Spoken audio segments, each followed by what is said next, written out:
Many of you may know my girlfriend, Brooke, and, you know, I do want to marry her one day, and I would love to spend my life with her. I've told her, I was like, I hope I die before you. And I think a lot of people would disagree and be like, oh, I'd rather live longer. Men do terrible.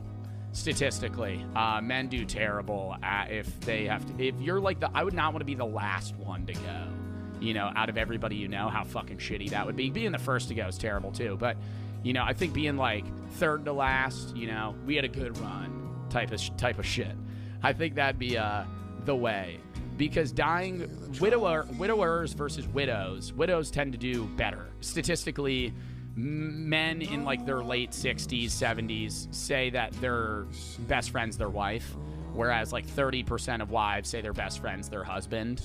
And you've probably seen that in like a podcast clip or some shit, but women tend to have a lot more foundational relationships with people than men, right? Men's closest relationships tend to actually be their significant other and their mom.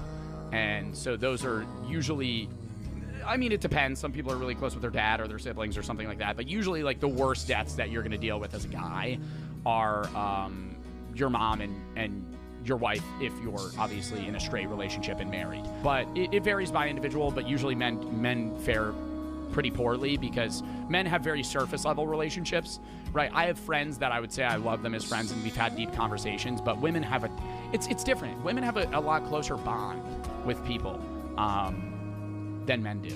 And that's not of everybody, but it's just like on average, right? Women will have like 3 very close relationships where they can like talk about anything versus guys where it's like when they're drunk, they're like, I love you, man. You know, it's a lot different, but yeah, no, I'd want to go first.